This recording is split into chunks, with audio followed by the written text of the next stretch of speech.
Head, neck, backbone straight.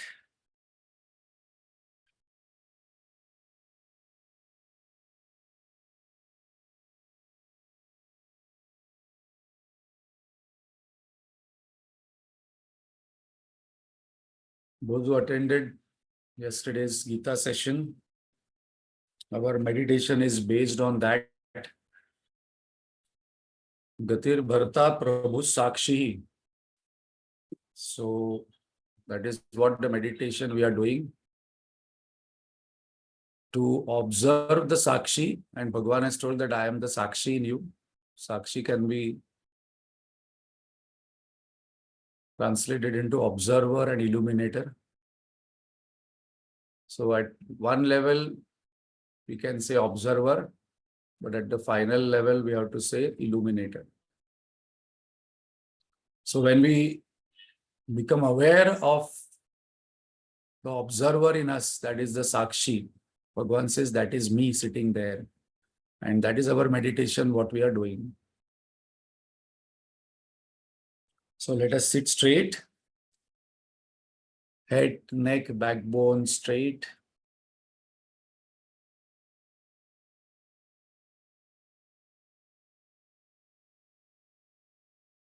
Let us become aware and observe the external environment. All the five senses are connected to the environment. If the eyes are closed, I can still sense the touch of the seat, hear the sound, feel the air of the fan or air condition. That is step number one. Step number two, let us focus on the body and withdraw the mind from the external scenery, external world, and let us relax our head, face. When I say relax, we have to also observe, because attention leads to relaxation. Attention leads to healing. So let us observe and relax our head, face, shoulders, hands. Let us pay attention and relax our back, which is straight but relaxed. Our chest, stomach. Let us completely relax and pay attention to our buttocks, groin, thighs, ankles, knees, calf muscles, ankles, feet, fingers. When we objectively pay attention and take our mind to that part of the body and give command, relax and heal, body has no choice. This is a very beneficial part of meditation, because it helps us to withdraw from external surrounding. It helps us to focus on the body. It helps us to relax and heal the body, so that body identification reduces. When body is comfortable, our identification is less, because body doesn't call for any attention. Let us withdraw our mind from the external surrounding and the body to the breath, which is our constant companion. Just observing the breath is a technique which most spiritual sadhak seekers use it. In some form of other, breath is used by all yogis, all spiritual sadhak,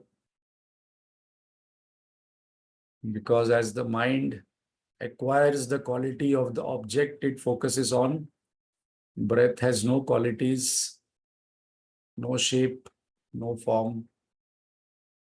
Breath is in the present moment. Breath is always fresh, always moving, always detached, always efficient, always nourishing. So all these qualities the mind starts acquiring subconsciously, and it helps the mind to become nirvikar. Nirvikar means less thoughts, less vikar, less vichar. Let us now observe the mind. This is an important step because the world, the body, and the breath is observed by the mind. So now we go step one step deeper by observing the observing entity itself. What am I feeling? This moment, how feelings come, they remain and they dissolve. How one feeling changes into another feeling in 1 microsecond. The more we start observing our feelings and emotions, the more we can remain detached and enjoy the drama, the inner drama Gurudev calls. Then we'll not be much interested in outside drama because inside itself, lot of drama is happening. Let us withdraw our mind from the emotional drama which constantly goes on. The buffet for this drama is 13 emotions. 9 are non-pleasant, 4 are pleasant emotions. This drama goes on. Let us withdraw from it and focus on the thoughts. What am I thinking most of the time when I'm alone? Whose thoughts come when I'm alone? When I'm not doing anything, whether I think of God, Guru, Vedanta, rebirth, nature of Isha, 14 pointers are given in the 8th mantra. Whether any of those pointers come in my mind,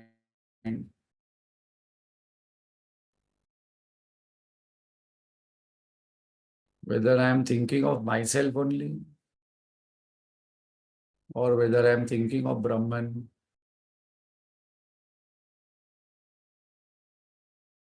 And now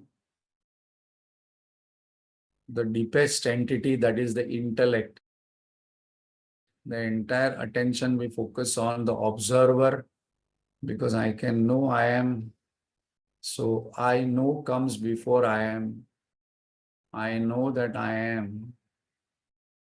So holding on the entire attention of the mind and intellect on the beingness of this I notion and becoming aware of it, we are observing the Sakshi itself.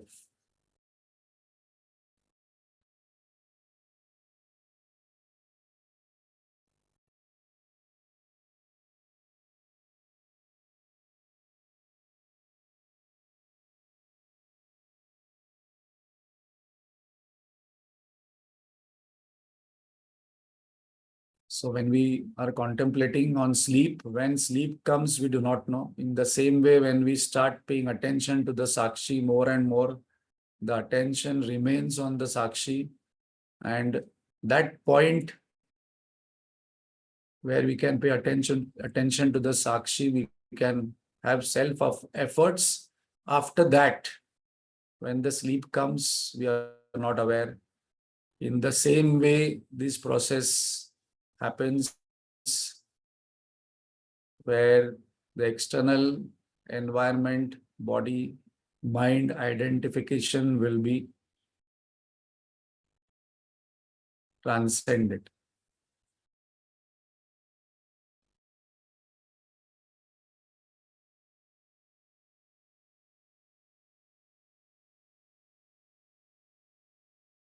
So this transcendence is effortless. For that, we have to put efforts. So let us invoke God's and Guru Parampara's blessings to keep us on this path of inquiry, seeking the highest.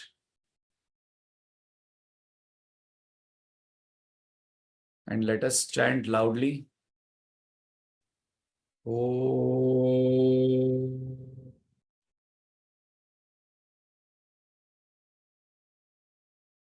Om.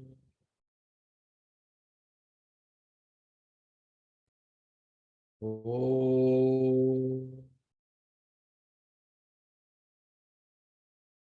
Om Sahana Vavatu Sahanau Bhunaktu Sahaviryam Karvavahai Tejasvinavadhitamastu ma vidvishavahai. Om Shanti Shanti Shanti. अखण्डमण्डलाकारं व्याप्तं येन चराचरं तत्पदं दर्शितं येन तस्मै श्रीगुरवे नमः। अज्ञानतिमिरान्धस्य ज्ञानाञ्जनशलाकया चक्षुरुन्मीलितं येन तस्मै श्रीगुरवे नमः। गुरुर्ब्रह्मा गुरुर्विष्णुः गुरुर्देवो महेश्वरः गुरुरेव परं ब्रह्म तस्मै श्रीगुरवे नमः। स्थावरं जङ्गमं व्याप्तं यत्किञ्चित् सचराचरं तत्पदं दर्शितं येन तस्मै श्रीगुरवे नमः। चिन्मयं व्यापि यत्सर्वं त्रैलोक्यं सचराचरं तत्पदं दर्शितं येन तस्मै श्रीगुरवे नमः। त्वमेव माता च पिता त्वमेव बन्धुश्च सखा त्वमेव विद्या द्रविणं त्वमेव सर्वं मम देव। सदाशिवसमारम्भां शङ्कराचार्यमध्यमाम् अस्मदाचार्यपर्यन्तां वन्दे गुरुपरम्परां। श्रुतिस्मृतिपुराणानाम् आलयं करुणालयं नमामि भगवत्पाद शङ्करं लोकशङ्करं। शङ्करं शङ्कराचार्यं केशवं बादरायणं सूत्रभाष्यकृतौ वन्दे भगवन्तौ पुनः पुनः। समस्तजनकल्याणे निरतं करुणामयं नमामि चिन्मयं देवं सद्गुरुं ब्रह्मविद्वरम्। ॐ पूर्णमदः पूर्णमिदं पूर्णात् पूर्णमुदच्यते पूर्णस्य पूर्णमादाय पूर्णमेवावशिष्यते। ॐ शान्ति शान्ति शान्तिः। ॐ ईशावास्यमिदगं सर्वं यत्किञ्च जगत्यां जगत् तेन त्यक्तेन भुञ्जीथाः मा गृधः कस्य स्विद्धनं कुर्वन्नेवेह कर्माणि जिजीविषेच्छतगं समाः।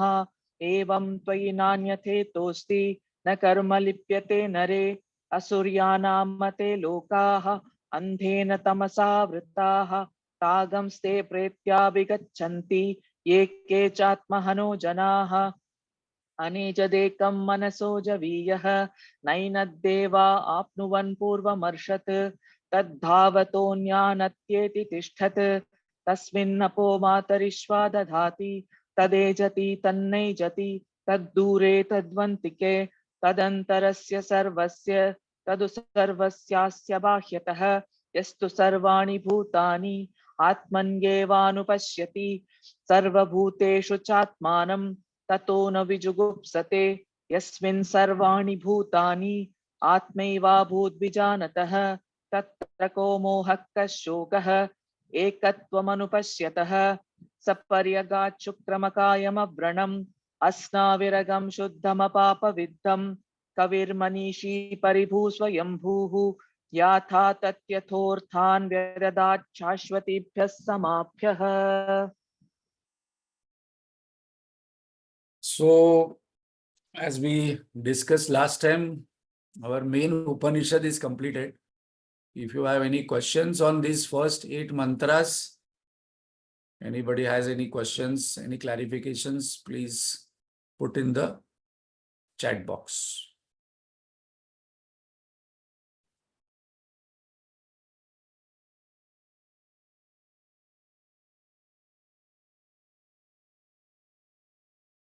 So we saw this.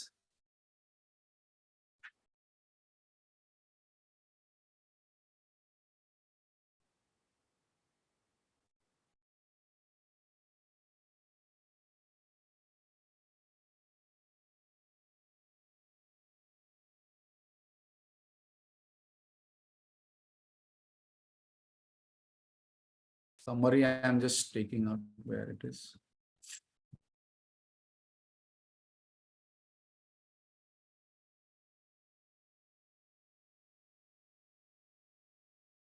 Anybody has any questions?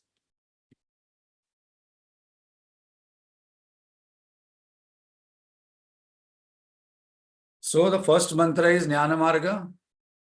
Second mantra is Karma Marga. Third mantra is Ajnana Marga. Fourth mantra, nature of self without conditioning, indicated Swarupa Lakshana. Fifth mantra, we saw nature of self with conditioning, where contradictory pointers were given so that we don't get entangled into words. And our main goal goes further away when we get too close to words and start meditation on the words, and we are not able to go beyond the words. The next is, what is the nature of the knower of the self, and what is the result of knowing? This is very important, that we can practice this.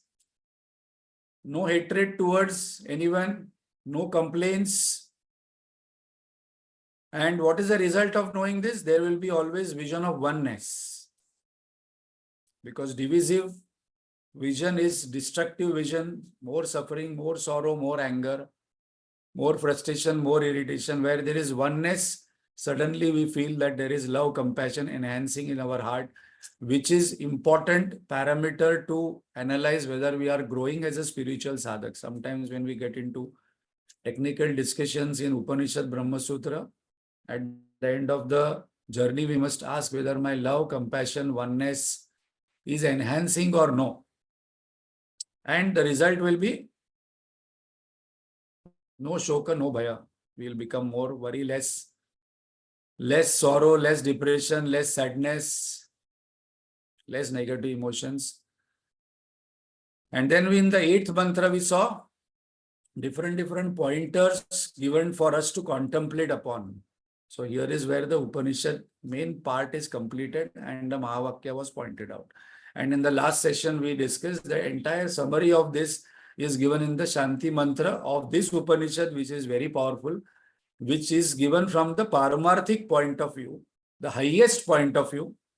Suppose you ask the screen that, are you creating the film? The screen will say, no, I am not creating the film. The projector is creating. So in the same way, Om Purnamada Purnamidam, from the Brahman point of view, the Brahman is infinite. What has been created also is infinite.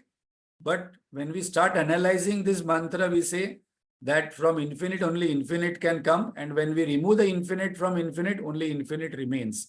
So that is only possible in Ajatavad, where we say that the creation cannot happen from the infinite, because finite cannot be created from infinite.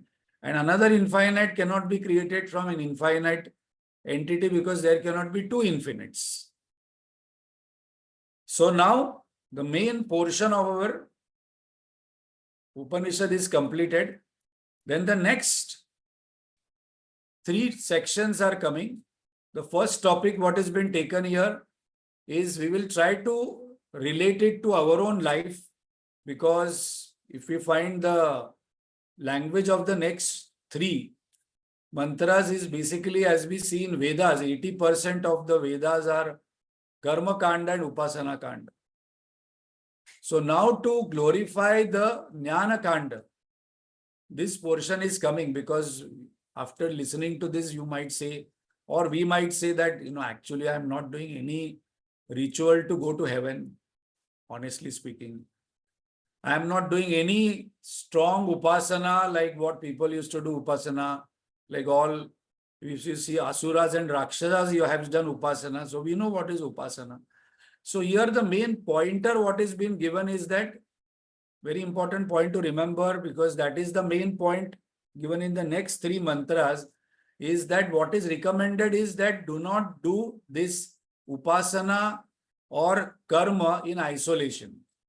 Now we are going to analyze this upasana and karma, where another word for upasana and karma is vidya and avidya. So that we are going to see how we are going to dissect this mantra and analyze this, because literal meaning is not fitting. Because vidya means self-knowledge in Vedanta and avidya means ignorance. So what has been mentioned here is that avidya will lead to darkness, but vidya will lead to greater darkness. So it is not very logical to understand the first meaning is not applicable. So what are the further meanings coming in Sanskrit? And so we are going to analyze these three mantras in with three different pointers. So I would request Vidya to chant the three mantras 9, 10, 11, which are coming on the screen. अन्धं तमः प्रविशन्ति ये अविद्यामुपासते ततो भूय इव ते तमः य उविद्यायागं रताः अन्यदेवाहुर्विद्यया अन्यदाहुरविद्यया इति शुश्रुमधीराणां येनस्तत्विचचक्षिरे विद्यां च यस्तत्वेदोभयगं सः अविद्यया मृत्युं तीर्त्वा Vidyayamritamashnuте. Correct.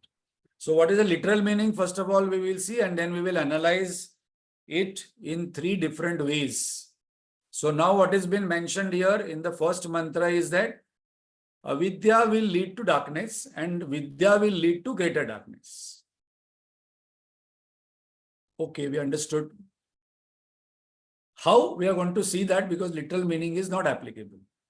Second pointer, what is given in the 10th mantra is that the result of avidya and vidya are different. And this we have heard from great teachers.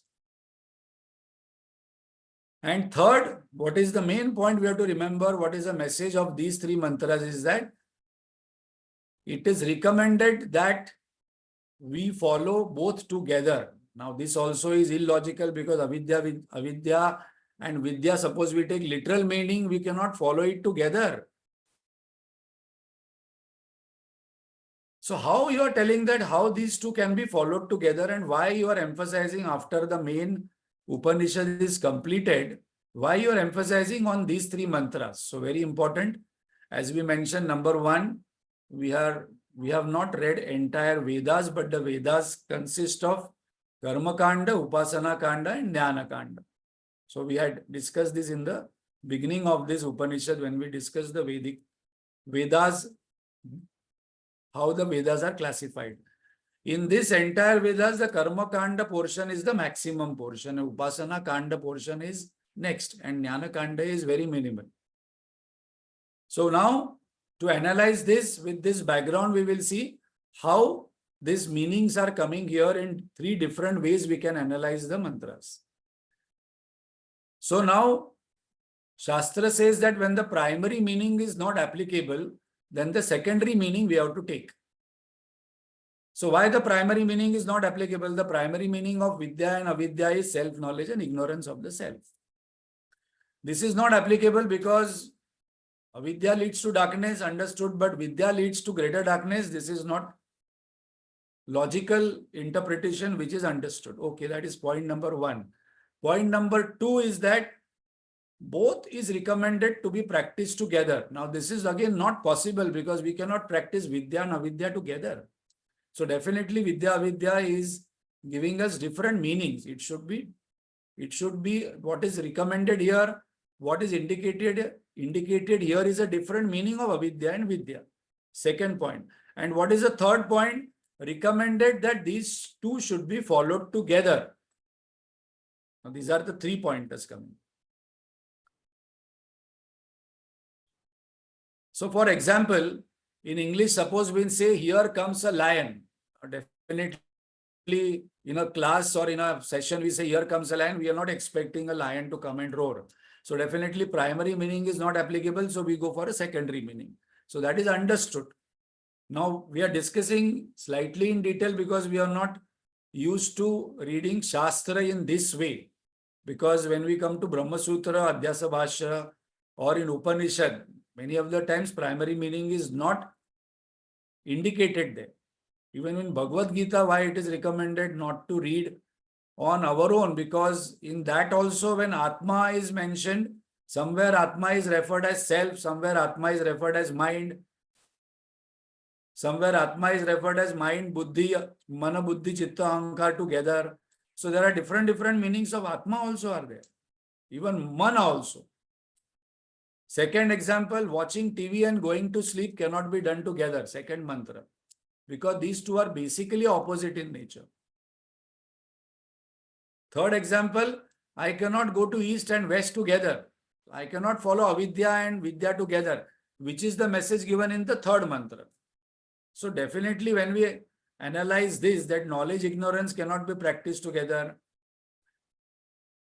we have to go for the secondary meaning. So let us analyze the secondary meanings, three meanings in three different perspectives. We can see this mantra applicable and see how it can be applied in our own life. That is very important because maybe the examples given here may not be applicable to us in right now in 21st century, but we will see how it can be understood where we can practice it.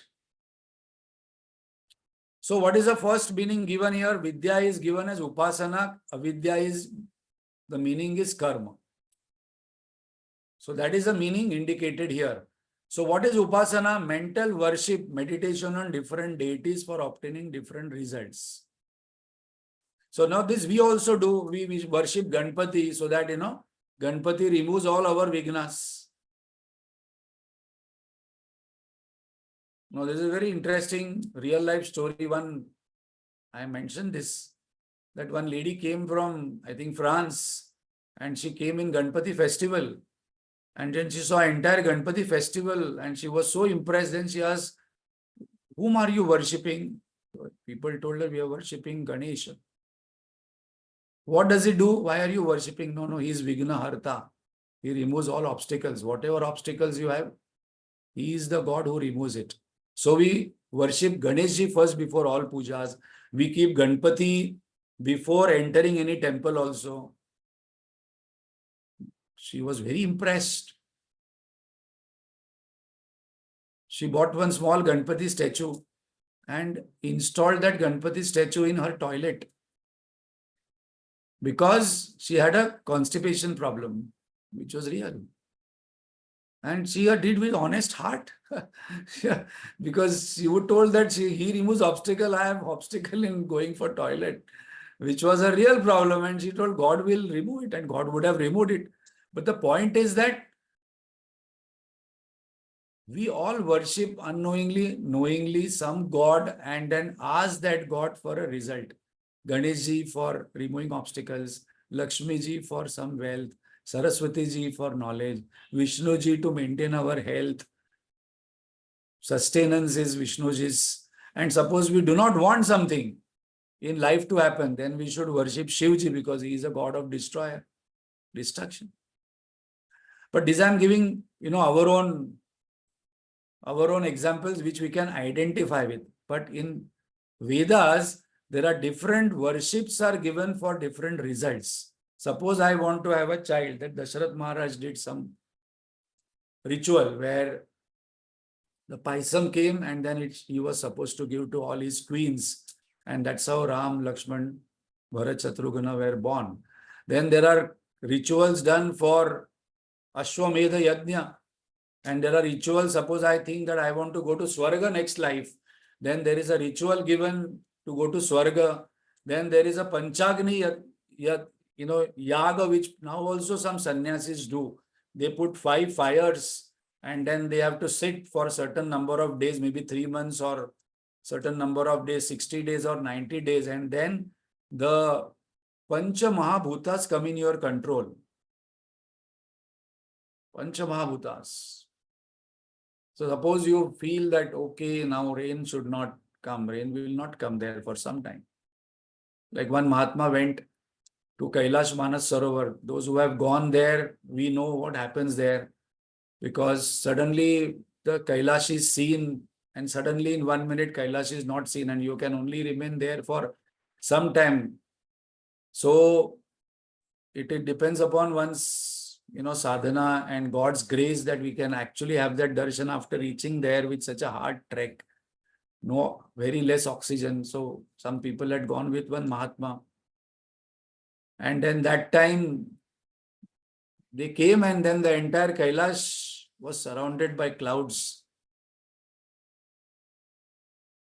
Now these people prayed to this Mahatma, we all the way we have come once in a lifetime only. When people go to Kailash Manasar or Yatra, they actually do all the nominations of their house, LIC policies, because the death rate is higher there. Because that is how people do that. That's how people actually go. Because you never know what can happen there. Mahatma, we have come there, here now, we want to see Kailash. So he told, okay, I will remove clouds only for a minute. And this story was told to us by our own guide. He was there in that, because he has done many Kailash Yatras. He stays there only. He takes people from Nepal to Kailash. So that Mahatma closed his eye, in 1 minute the clouds disappeared and again the clouds came. Just to have darshan. So Panchagni is a very difficult process. I have heard this. One or two Mahatmas I know who have practiced this. If you know our Gurudev's first Guru, Shivananji Maharaj, he has many disciples.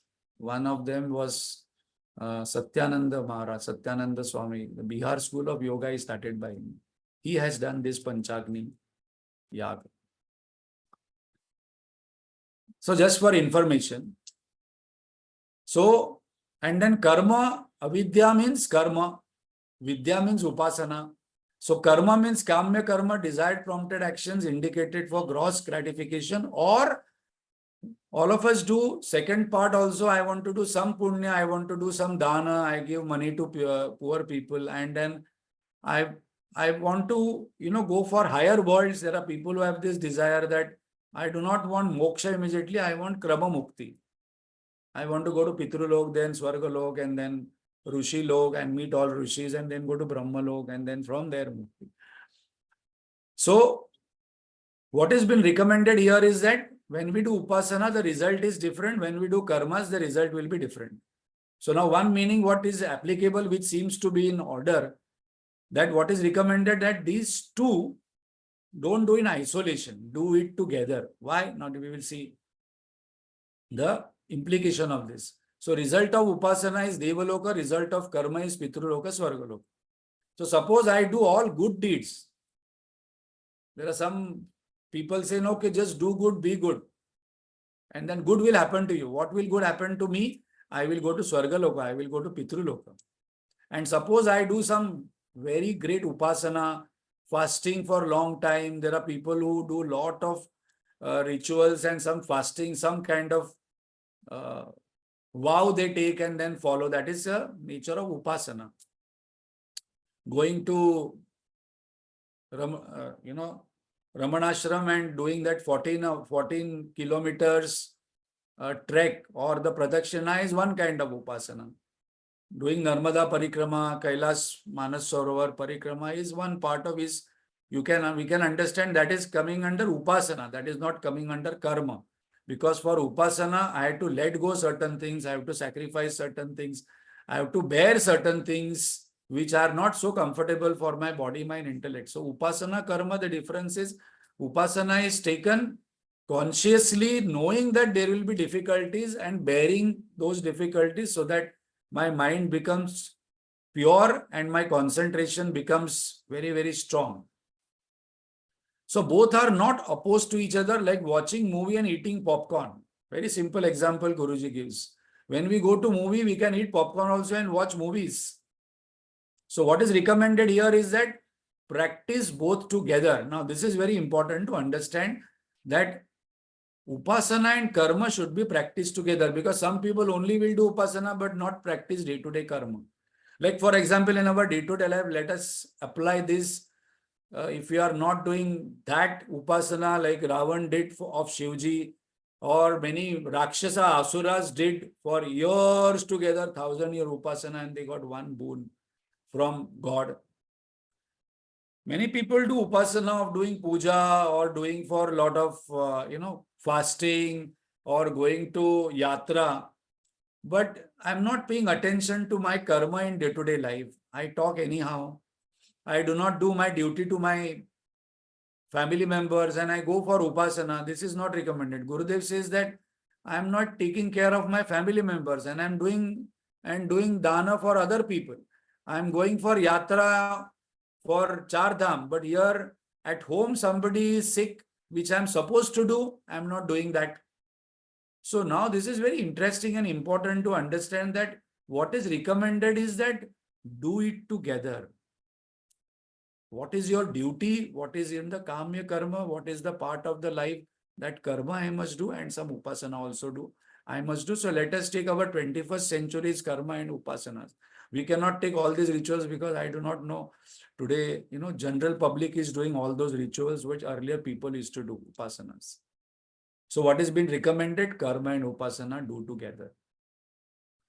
If I do karma in day-to-day life, what I'm supposed to do for family, job, business, society, nation, I must do those karmas, and along with that, I must do some upasana, do some fasting. Okay, if I cannot do fasting at the body level of food, I must do fasting of talks, vacha shuddhi. I must do some ahar shuddhi. I must do some shuddhi of the surrounding. I must take one vow that, okay, I will, one of the my favorite vow is that I will not complain. Big vow. I will not criticize. These are all our 21st century vows we can take. That is upasana.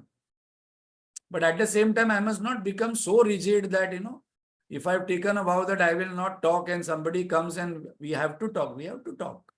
So that is very important to understand. The vow should not make the entire process so difficult like Bhishma's vow. Krishna advises him that, okay, your vow was great. You followed it, but what happened? Just because one vow of yours created that bondage in you. So, karma and upasana both should together. So, I can take in my 21st century whatever small upasanas I take, it must be done together.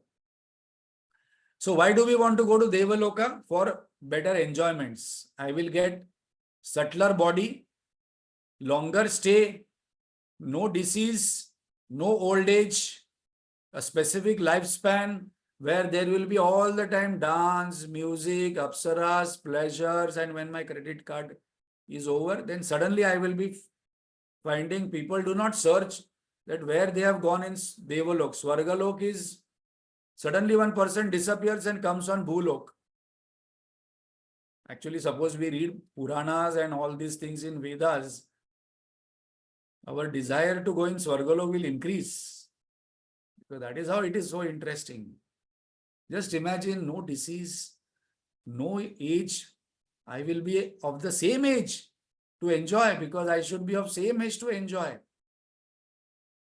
No hospitals, no doctors, no tension, no job, no business. Money is there, pleasure is there, the object of pleasure is there, just that transaction of, and that enjoyment, we get a subtler body. So sometimes, I feel that whenever we enjoy here, I am not fully satisfied. Maybe those people who are listening to Upanishad, we have already gone to Swarga and come back. So in in whatever happiness we are getting here, we can never say, oh, I am very happy. That's the reason people say that, okay, that is okay. These pleasures are okay. But maybe in our mind, that experience of Swarga happiness is there. So we're saying, okay, this is not compared to that. Possibility is higher. I may not be enjoying my Bhulok pleasures because Bhulok pleasures are only 1%. Pitrulok pleasures are 100%. Swargalok pleasures are 1000%. That is how the Anand Mimamsa goes. But we have to remember, Guruji says that all these pleasures are impermanent. So now we are glorifying the Jnana Marga. Like somebody came to Guruji and said, I've got a permanent job in a bank. Guruji really asked him, but whether that bank is permanent, because today so many bank scams are happening and banks are getting destroyed. No, I got a permanent job. Where? In a company which is impermanent. Okay, but why darkness mentioned here? Darkness in the sense, our karma will give us higher standard of living, comfort, power. But cycle of birth, death will not continue. From Vedantic point of view, we have to go beyond temporary happiness to permanent happiness. So now here I emphasize again that do good, be good philosophy is not enough, because this is one philosophy many people have. Just do good, be good. Why you require Bhagavad Gita, Vedanta, all these Upanishad, Brahma Sutra knowledge? Why do you require? Just do good, do good to people, just be good to people. Okay, that will create punya, but that will not create chitta shuddhi. And suppose I do not have the idea of concept and definition of moksha, I do not know the definition of Isha, I do not know what is Brahman, I will not seek that immortality like that Maitri Brahmana Upanishad. The Maitri is now seeking immortality. I want that Amrutatva. And Upasana will give greater darkness. Why? Because one will go to Devaloka after exhausting, again come back to Bhuloka. It is waste of time. Compared to Atma Vidya, these two are lower. So now we have to understand that when Upanishad comes, our focus is only Atma Vidya. Our focus is moksha. Our focus is immortality. Our focus is unbroken, permanent happiness, which is fearless happiness.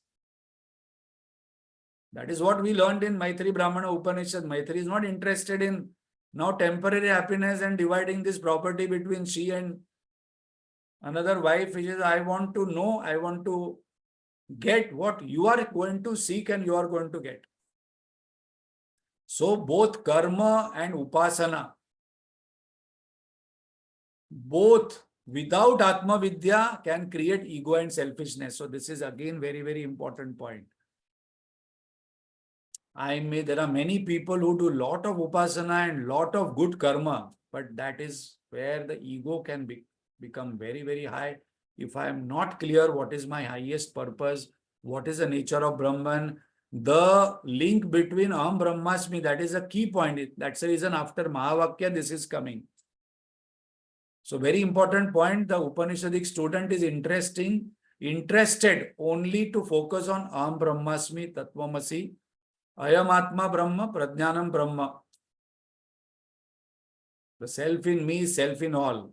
If I do not have this knowledge, and if I go for only karma, even though karma is pure, karma is good, karma is highest, that will lead to darkness, because that will lead to waste of time. How many times we will go to Swarga? How many times we will go to Pitruloka? How many times we will go to Rishiloka and come back again, Bhuloka, empty? Again, we have to start from zero. So, essence, both are not done for Chitta Shuddhi here, Upasana and Karma. So, it will lead to darkness. Both are done for higher desire fulfillment. And in both, very important point, the ignorance of nature of self remains. I will remain ignorant that who am I. That's the reason in this meditation, what we do in the beginning, after I shift the attention from the thoughts, I must introduce this one question, who am I? And that will lead to some focus. One person went and asked one Mahatma, okay, when I ask, who am I, what happens? Only blankness and darkness comes. Those who practice this, they will come to know. He told, just wait, just behind that blankness and darkness is light. That is what you are. Just you have to pass through that darkness. So you can try this today. Just sit quietly before go to sleep and ask, who am I? And then what happened? Nothing is going to happen, because darkness and blankness will be there. But just behind this darkness and this blankness, there is this light of self. Spurati Rut Swayam, what Ramana Maharshi says. So we have understood this meaning. So now we understand that this mantra is given for Three mantras are given to glorify Atma Vidya. Without Atma Vidya, again, when we do karma and upasana in our day-to-day life, that also is waste. So, without Atma Vidya, we can see without Atma Vidya, suppose we get married, we will get attached. We will find only, let us discuss it from our own point of view now. Like without Atma Vidya, suppose I get married, my whole life becomes that marriage is the goal. And I will only try to get maximum happiness from that marriage, there will be more problem because both are trying to extract more happiness from each other, which are impermanent. Suppose I am extracting happiness from job, without Atma Vidya, I am doing some job, I will get attached to the job. That's the reason today itself one person had come to our home, I think Alkaji. When a person without Atma Vidya does a job, do not know why am I doing a job? What is the purpose of doing a job? How much money do I require? What is the purpose of money? I will lose track. It will lead to greater darkness. Suppose I am doing business, suppose I am doing nation seva, I am doing any work without Atma Vidya, a person will lead to greater darkness because that ignorance will remain that what is the purpose of doing this? So now we understand, okay, this is so important mantra to discuss after Upanishad. So what has been recommended? Atma Vidya is important to do any karma and upasana. Without Atma Vidya, without Brahma Vidya, suppose I am doing any karma in my day-to-day life or any upasana I am doing, that both will lead to greater darkness individually performed. Both together is recommended, but highly recommended that any karma and upasana should be done with the knowledge of Atma Vidya. Who am I and what am I and why am I doing? Now the time is already up. Shall we complete or shall we leave it to next? Okay, any questions? We'll take it next time. There are two more meanings of this. Gurudev also gives one meaning in whatever I have told, that avidya is material seeking and vidya is spiritual seeking. Very important one. One of the reasons why our scriptures are misunderstood is this. What Gurudev is recommending, another meaning of vidya, avidya is a person who only follows spirituality without any material is going to be lost. That's the reason our nation today is suffering. No, a spiritual sadhak must not earn money. What is important is that this should be done together. I can earn money and use for higher education. Those who have studied here, I think most of us who are there today, I think most of the sadhaks here have studied Taittiriya Upanishad. The Rishi asked, give me all wealth of this world. Give me a lot of popularity. Because where there is wealth, where is popularity, when people will come to me, I will spread this knowledge. A poor person sitting somewhere, no popularity, no wealth, no material thing, only talking some spiritual gyan without any powers, nobody comes there. So now we will see the second and third meaning, that what has been recommended, that vidya is another meaning is material pursuit and spiritual pursuit. Both you do together. And that is where in Bharat country, in our Bharat Rashtra, both were followed together. The Acharya or the coach of the king used to say, both you do together. He never said don't fight. Buddha came and made all the kings monks. That is where the whole problem started in India. Ramdas Swami never told Shivaji Maharaj, no, you run away and become a monk. Krishna never told Arjun, no, you run away, escape family, job, business, Rashtra, and then go become a monk. No. King has to fight. King has to take care. And that is what this avidya and vidya, second meaning, material pursuit and spiritual pursuit. And there is one more meaning that we will see next time. If anybody has any questions, please ask. Om Purnamada Purnamidam Purnat Purnamudachyate Purnasya Purnamadaya Purnameva Vashishyate. Om Shanti Shanti Shanti. Harihi Om Shri Gurubhyo Namaha. Harihi Om.